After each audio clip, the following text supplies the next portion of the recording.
Սիրելի բարեկամներ, երեկ ուշ երեկոյան Նիկոլ Փաշինյանը և մի քանի բարձրաստիճան հոգևորականներ տարածեցին հայտարարություն հայաստանյան առաքելական Սուրբ եկեղեցու բարենորոգման մասին։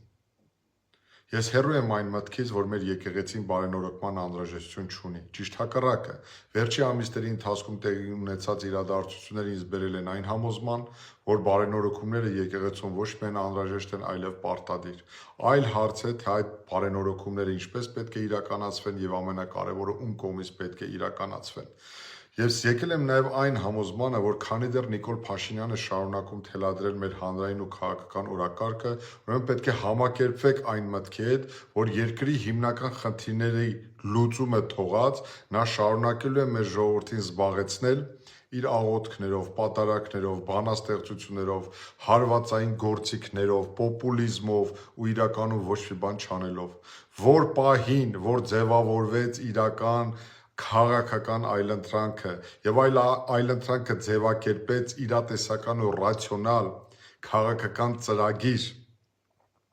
մեր երկրի խնդիրները լուծելու վերաբերյալ, որ պահին, որ այդ քաղաքական այլընտրանքը հստակ ձևակերպեց երկրի հանրային ու քաղաքական օրակարգը, վստահեցնում եմ ձեզ, այդ օրվանից Նիկոլ Փաշինյանը կդադարի պահանջված լինելուց։ Սիրելի բարեկամներ, հիմա մի քանի խոսք Նիկոլի կողմից իրականացված բարեփոխումների մասին, այսպես ասած։ Իշխանության գալուց հետո Նիկոլ Փաշինյանը խոստացավ իրականացնել դատաիրավական բարեփոխումներ ու ամբողջովին կազմաքանդեց այդ բարեփոխումների ծրագիրն ու ձախողեց այն։ Խոստացավ իրականացնել անցումային արդարադատություն ու չիրականացրեց։ Խոստացավ իրականացնել վետինգ ու չիրականացրեց։ Խոստացավ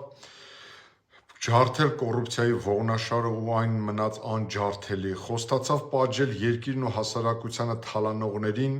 թալանածներին ու դրանցից որևէ մեկը չպատժվեց։ Խոստացավ բարեփոխել պետական կառավարման համակարգը, իսկ հիմա այն ամբողջությամբ գտնվում է կառավարման ճգնաժամի մեջ։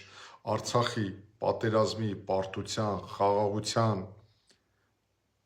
մասին էլ չեմ ասում, արեք հետևությունները ինքներդ, սիրելի բարեկամներ։ Ես եկել եմ այն համոզման, որ գոյություն չունի մի ոլորտ կամ բնագավառ, որտեղ Նիկոլ Փաշինյանը, երբ խոսել է բարեփոխումների անհրաժեշտության մասին, այն չի ավարտվել ձախողմամբ ու կազմաքանդմամբ։ Հետևությունները կրկին արեք ինքներդ, սիրելի բարեկամներ։ Բայց այս ճակերտավոր բարեփոխման մասին ընդամենը եզրափակեմ խոսքս հետևյալով. Նիկոլ Փաշինյանը խախտում է կոպտորեն Հայաստանի Հանրապետության սահմանադրությունը և գերազանցում է Հայաստանի Հանրապետության վարչապետի իր սահմանադրական լիազորությունները։ Լավ եղեք, բարին ընդ ձեզ, սիրելի բարեկամներ։